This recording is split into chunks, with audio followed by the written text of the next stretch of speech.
नमस्कार मित्रों, कैसे हैं आप लोग। मित्रों, अभी हमारी चर्चा ट्रीटमेंट प्लानिंग पर चल रही है और ट्रीटमेंट प्लानिंग में हम यह जानना चाह रहे हैं कि किसी मरीज को कैसे पूछते हैं हमारे सारे स्टूडेंट लोग कि सर आप कैसे इसको बताते हैं ट्रीटमेंट में क्या क्या प्लानिंग होना चाहिए, जिसके हिसाब से हम पेशेंट का प्रोटोकॉल बनाएं और उसको ट्रीटमेंट करें। यह बहुत जरूरी होता है। इसके बारे में मैं आपको जानकारी देते रहता हूँ। ठीक है, हम लोग जब एक्यूप्रेशर पढ़ते हैं तो एक्यूप्रेशर के बारे में पूछता है लोग what is acupressure, define the definition of acupressure. तो हम लोग या व्हाट इज, चलिए एक्यूप्रेशर की बात बाद में करते हैं। सबसे पहले पूछा जाता है कि व्हाट इज डिजीज, ठीक है ना, रोग क्या है। तो हम लोग कहते हैं कि imbalance of energy, imbalance of energy is called DISEASE, imbalance of energy is called disease, यानी कि ऊर्जा का असंतुलन ही रोग है। जब ऊर्जा का प्रवाह रुक जाए, ऊर्जा का प्रवाह बाधित हो जाए तो उस स्थिति में हमारे शरीर में रोग उत्पन्न होता है। और जैसे ही ऊर्जा को हम संतुलित कर देते हैं तो उस स्थिति में क्या होता है कि हमारा रोग कंट्रोल होना शुरू हो जाता है। और क्या होता है कि किसी किसी को पुराने रोग में और गंभीर रोग में देखिएगा कि उसके एक खास बिंदु पर जब आप ट्रीटमेंट दीजिएगा, जैसे ही किसी के खास बिंदु पर ट्रीटमेंट दीजिएगा, आपकी बीमारी कंट्रोल होनी शुरू हो जाएगी। उसके लिए क्या है, खास बिंदु क्या है, जी क्लेफ्ट बिंदु होता है प्रत्येक ऑर्गन में। ठीक है, उसको एक्यूमुलेटिंग पॉइंट भी बोलते हैं, उसको हंग पॉइंट भी बोलते हैं। अब जी क्लेफ्ट पॉइंट क्या है हम आपको पहले पढ़ा चुके हैं। जब रुकिए बेटा, तो जब हम आपको पहले भी बोले हैं कि जब वीडियो बनाते हैं तो मेरा साथ देने के लिए एक आदमी यहाँ रहता है, वह खेलते रहता है और हम अपना काम करते हैं। अभी लगभग 3:30 या 4 बज रहा होगा, उस समय हम वीडियो बना रहे हैं। ठीक है, ये बाबू साहब हमको 3 बजे ही जगा देते हैं। खैर चलिए, उसको बात नहीं। तो क्या होता है ना कि हंग पॉइंट के ऊर्जा को जब हम ट्रीटमेंट देते हैं तो इससे क्या होता है कि नया उग्र बीमारी से लेके पुराना गंभीर बीमारी तक कंट्रोल होना शुरू हो जाता है। उग्र बीमारी से लेके पुराना बीमारी तक कंट्रोल होना शुरू हो जाता है। ठीक है, उसके लिए हम लोग क्या करते हैं कि किसी भी ऑर्गन को जब समझ जाते हैं कि यह इस ऑर्गन के कारण गड़बड़ी है तो हम बेटा इस पर बैठिए, तो उस स्थिति में हम क्या करते हैं कि उसके जी क्लेफ्ट पॉइंट का इस्तेमाल करते हैं। जी क्लेफ्ट पॉइंट जो है वह पूरे हमारे शरीर में कितने हैं, तो लगभग 18 हैं।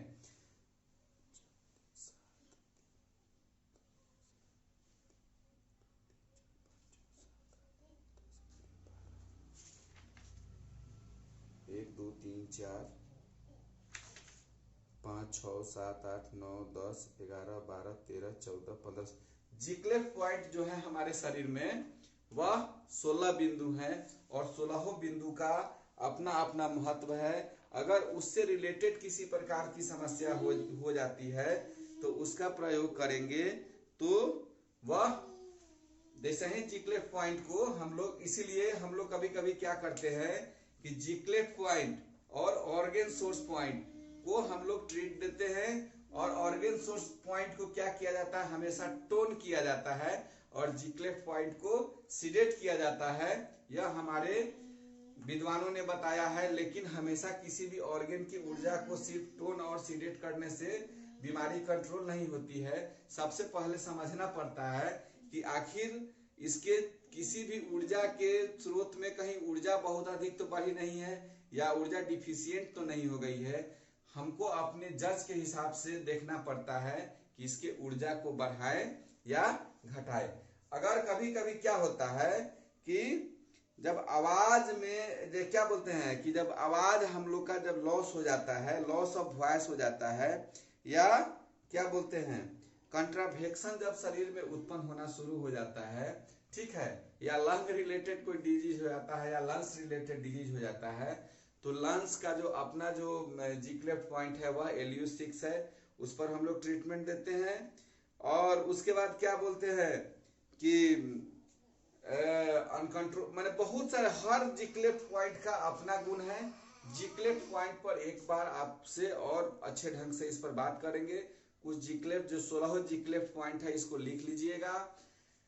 लंग्स का LU6 है, लार्ज इंटेस्टाइन का LI7 है, स्टमक का ST34 है, स्प्लीन का SP8 है। उसके बाद क्या बोलते हैं, हार्ट का H6 है, स्मॉल इंटेस्टाइन का SI6 है, और उसके बाद क्या बोलते हैं, यूरिनरी ब्लडर का UB63 है, और उसके बाद क्या बोलते हैं, किडनी का K5 है, पेरिकार्डियम का P4 है, ट्रिपल वार्मर का TW7 है, गॉल ब्लैडर का GB36 है। उसके बाद लीवर का लीवर 6 है, किडनी का K9 है। इसके अलावा कुछ वेसल्स हैं हमारे शरीर में, ठीक है ना, एक्स्ट्रा ऑर्डिनरी वेसल्स जो बोलते हैं, 8 एक्स्ट्रा ऑर्डिनरी वेसल्स, उसमें जो है यांग लिंकिंग वेसल्स जो है जिसको इनमो बोलते हैं उसका K9 है। उसके बाद इन हिल वेसल्स जो है, इन हिल वेसल्स जो है K6, उसका जी-क्लेफ्ट पॉइंट K8 है। यांग हिल वेसल्स जो है हमारा UB62 है, उसका UB59 है। उसके बाद जो है कंसेप्शंस वेसल्स जो है जिसको हम लोग LU7 के रूप में भी जानते हैं, उसका जो है वह ST30 है। ये क्या बोलते हैं, 16-17 बिंदु जो है 17 बिंदु है, 1 2 3 4 5 6 7 8 9 10 11 12 13 1 2 3 4 5 6 7 8 9 10 11 12 13 और 4 17, इन 17 जी-क्लेफ्ट बिंदु को याद रखना है। LU6, LI7, ST34, SP8, H6, liver 6, ठीक है, kidney 5, pericardium 4, triple warmer 7, GB36, GB35, K6, UB59 और ST30। और इन सभी का क्या प्रयोग है, स्पेशली सिंगल जब जी-क्लेफ्ट पर जब हम लेक्चर देंगे तब बताएंगे। लेकिन हम ये कहना चाह रहे हैं कि जब हम ट्रीटमेंट प्लानिंग करते हैं तो देख लेते हैं कि कहीं कृपा कहीं रुकी तो नहीं है। जैसे कुछ बाबा लोग हैं बताते हैं कि तुमने वहाँ समोसा खाया था, वहाँ चटनी हरे रंग का खाया था, उसको लाल रंग का लो, या लाल रंग का खाया था तो हरे रंग का लो। अब चटनी का क्या रंग आपको चूज करना है, ऊर्जा को किस तरह से छेड़ना है, बैलेंस करना है, कम करना है, अधिक करना है, जैसे ही करेंगे उस ऑर्गेन का हंग पॉइंट जहां ऊर्जा रुकी हुई होती है, जैसा ही वह बैलेंस्ड हो जाएगा, या जहां वहां उसकी ऊर्जा को कम कर देंगे या उस ऊर्जा को बढ़ा देंगे, उस स्थिति में क्या होगा कि हमारी बीमारी रिकवर होना शुरू हो जाएगी, ठीक है। और कभी कभी हम लोग लाइटनेस डार्कनेस के बिंदु को का प्रयोग करके भी बहुत सी बीमारी को हम लोग कंट्रोल कर लेते हैं। हम लोग क्या करते हैं कि ऑर्गेन सोर्स पॉइंट और हंग पॉइंट के भी बिंदु का एक साथ प्रयोग करते हैं। तो ट्रीटमेंट प्लानिंग में ये देखना है कि ये इनकी जो बीमारी है कहीं कृपा बढ़ जाने से या कृपा रुक जाने से तो नहीं हुई है, यानी कि इनका जी-क्लेफ्ट पॉइंट की गड़बड़ी के कारण तो नहीं हुआ है। जैसे ही जी-क्लेफ्ट पॉइंट का प्रयोग साथ में करेंगे आपकी बीमारी कंट्रोल होनी शुरू हो जाएगी, आपके ट्रीटमेंट में चार लगना शुरू हो जाएगा। तो ट्रीटमेंट प्लानिंग में जी-क्लेफ्ट बिंदु का भी इस्तेमाल करना है।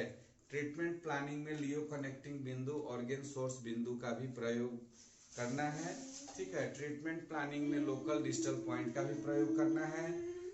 किस प्रकार के रोग को देख रहे हैं, किस तरफ उपचार करेंगे उसका प्रयोग करना है। ट्रीटमेंट पॉइंट में डिस्टल पॉइंट एकदम ट्रीट करना है।